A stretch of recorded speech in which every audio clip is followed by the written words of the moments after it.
With constant talk about Real Madrid, will they sign Kylian Mbappe? Will they sign Erling Haaland? Will they sign both? Can they afford both? Today I'm taking a look at 5 players that Los Blancos could purchase that are still great in front of goal, but just a little bit cheaper.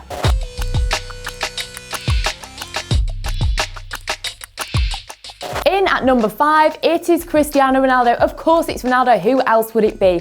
Of course the superstar player was at Real Madrid for quite a number of years, then made the move to Juventus, and now it's looking like he is set to depart from the Italian club, especially after they had that awful Champions League exit in the round of 16 to Porto. Already this season the player has 30 goals in 34 appearances, and despite being 36 years of age, let's face it, he is not your average 36-year-old. With his contract set to expire in 2022 and a market value of around 50 million euros according to Transfer Market, and on top of this, rumours that Juventus could be willing to let the player go for around just 29 million euros. Still a lot of money, but when you think about a player like Ronaldo, it seems pretty cheap, to be honest. So with all these things considered, he could be a really good option for Real Madrid. What Real Madrid need is firepower. They need a proven goalscorer who knows exactly what it takes to put on that Real Madrid shirt and perform. And let's face it, Ronaldo definitely fits the bill. He is arguably one of the world's greatest pure goal scorers, if not the world's greatest. You could argue that. And like I said, people may criticise him because of his age, but when you send him back to Real Madrid, he's playing with the likes of Toni Kroos, Luka Modric, Karim Benzema, players that he's played with before and he knows what to expect from them, and playing with a manager that he's already worked with before. I think that this would be a really good match, and I think if anything, we would actually see Ronaldo scoring even more goals than he already is at Juventus. Of course, like I say, the asking price from Juventus is reportedly maybe on the cheaper side when you think about a player like Cristiano Ronaldo, but his wages, they are definitely not going to be on the cheap side, and this could really affect the club financially, especially when it comes to going forward in the future to maybe make a big star signing. However, if Real Madrid are going to offload a few players like we have heard rumoured, then maybe they could find a bit of a compromise. If Ronaldo does reunite with Real Madrid, I think the main thing that the club do have to consider is he is not the same player that they got all those years ago from Manchester United. As brilliant as he is, we don't know how many years Ronaldo does have left playing at this top level of football. It may only be a season or two, and with this in mind, they cannot surely be building a club around Ronaldo. You know, he's not going to be part of this next generation of players, and like I say, this is something that Real Madrid really do have to consider. With all things considered, I do think that Ronaldo would be a good addition to the Real Madrid team. I think that he doesn't really strike me as the type of player that would fall short the second time around. I think he would still provide them with a massive amount of goals. He would bring so much joy to the fans.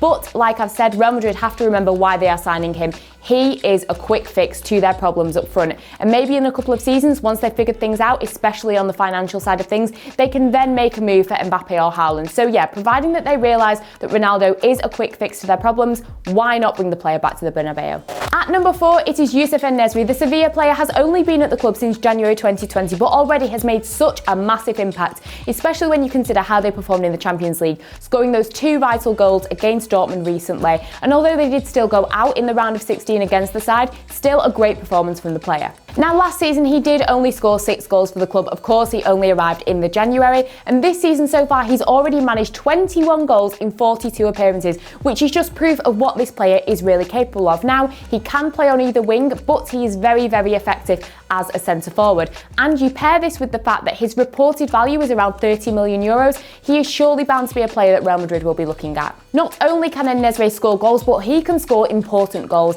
And alongside this, of course, he does have experience in Europe, especially during this Champions League campaign for Sevilla. And he also has so much experience in La Liga, which means that Real Madrid would not have to worry about bringing a player in from overseas, worrying about how they would adapt, because he's been playing in La Liga since 2016 for Malaga, then he made the move to Leganes, and then, of course, to Sevilla. Of course, he's not been with the club for too long. His contract does not expire until 2025. And all in all, Sevilla have had a good season, but you cannot underestimate the appeal of a club like Real Madrid when they come knocking at your door. This would be a great opportunity for the player to take that next step in his career and to be really competing at the top of La Liga. And also, when you look at what Real Madrid already have in that position, there wouldn't be too much competition apart from, of course, Karim Benzema. We'll have to see what happens with Luka Jovic, and of course there is Mariano Diaz as well. But yeah, not too much competition. I think he'd slot in really well. It would be an opportunity for him to become the next star player at Real Madrid and to be competing for some of the biggest trophies in Europe. I mean, it doesn't get much better than that, right? At number 3, sticking with La Liga players, and it is Mikel Oyarzabal. Now, of course, the Real Sociedad player has been on the wish list of quite a few clubs, including Manchester City, with Pep Guardiola apparently a big admirer of the player. But Real Madrid fans, do not let this put you off. He is still a serious talent. Over the years, he has become a really important player for Sociedad and has played quite a vital role in the club's resurgence back into the top 6 of La Liga. Now, he scored 12 goals last season. He already has 12 goals so far this season, with games still left to be played, so you can imagine that he will surpass that tally. And also, he has become a regular for the Spanish national team. Now, considering in similar positions to him, you've got the likes of Ansu Fati, Dani Olmo, Ferran Torres, the fact that he is actually being considered above some of these players just speaks volumes about his talent and how far he has come. However, we're talking about Real Madrid. Why would he be a good signing? Now, of course, like I've said, he seems to be the future of the Spanish national team. Why not be the future of Real Madrid? Now, he isn't naturally a centre forward. He does tend to play more in an attacking midfield role if needed. He tends to like to play on the left wing and can also play on the right wing. So what this means is that if he's deployed more on the left, he would provide Real Madrid with an additional option other than just Vinicius Jr. Now, Vinicius is an absolute talent, there is no denying this, but I don't think he's quite set the Bernabeu alight as much as we expected, and also he can play on the right wing, so these two players could interchange. And of course, there's not forgetting Eden Hazard, who does play on the left as well. I guess we'll have to wait and see what happens with him and his match fitness. Now, the release clause, it is a little bit steep. It is 75 million euros reportedly. Now, this is still a lot of money, but it is still cheaper than the likes of Erling Haaland or Kylian Mbappe. Now, of course, over the years, we have seen Real Madrid splash the cash on a couple of players, and it's not really worked out. Looking at the likes of Luka Jovic and, of course, Eden Hazard, they cannot risk another player like this. They cannot risk another letdown, to be honest, but I do not think that this player will be that. The great thing about Oyarzabal is, although he is only 23 years of age, he has already proven himself to not be a letdown and to not just be a flash in the pan, especially with Real Sociedad, because at the end of the day, he has been performing for over 3 seasons now at a consistent high level, playing a large volume of games, and he has still managed to be consistent and such an impressive talent. So for me, if Real Madrid are looking to the future for a player that can work in a couple of different areas on the pitch and of course provide them with some much needed goals, they have to be looking at this player. Next up, and it is Memphis Depay. Now, I know what you're all going to say. He's signing for Barcelona, he's been linked with Barcelona, and yes, this may be true, but they did apparently want to try and get him in January. That didn't happen. They may try and get him in the summer as well, but why not let Real Madrid try and test the waters? Of course, the 27-year-old has been such a hot topic when it comes to transfers, and he seems set to leave Lyon in the summer on a free, and he could be exactly what Los Blancos need. Now, we all know that Depay can play on the left, and as I stated previously, there are players for Real Madrid that can work in that area of the pitch, but when you look at him as a centre forward, he is so powerful. Last season he managed 15 goals, this season he already has 15 goals, so will probably score more. And when you look at Karim Benzema, as great as he is at 33 years of age, I just feel like Depay could rotate with him and work in that area of the pitch and really take some pressure off him and get some much needed goals for Real Madrid.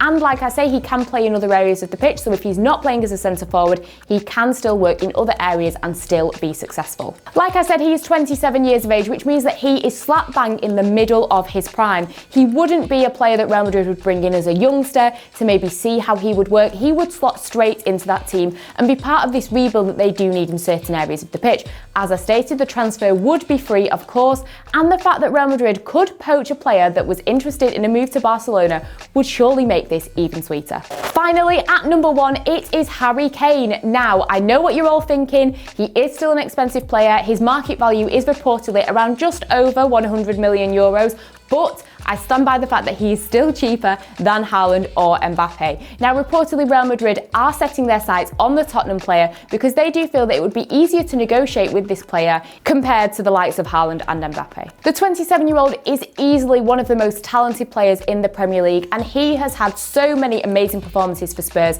He already has, at the time of filming, 215 goals for the club. 160 of these have been scored in the Premier League. And what this means is that he is bound to go down in the history books as one of the greatest players to have graced the Premier League in this generation, if not the best. His current deal with Spurs does not expire until 2024. However, for me, I think that this is such a perfect opportunity for Harry Kane to make the move to Spain, to establish himself in La Liga, and to possibly take over from Karim Benzema at Real Madrid. At the end of the day, when you look at Real Madrid, they always seem to have at least one or two superstars in the mix, and you could argue that recently they haven't really had that. It hasn't worked out for Eden Hazard, so who's to say that it couldn't work for Harry Kane and he could become Los Blancos' next big player. Now, regarding Benzema, he has had a phenomenal career at Real Madrid, and for the last few seasons he has been so vital for them, playing week in, week out, providing them with so many important goals. But kind of like the arguments that people may have for Ronaldo and why he shouldn't move back to Real Madrid, you can kind of have the same arguments for Benzema. At the end of the day, he is 33 years of age.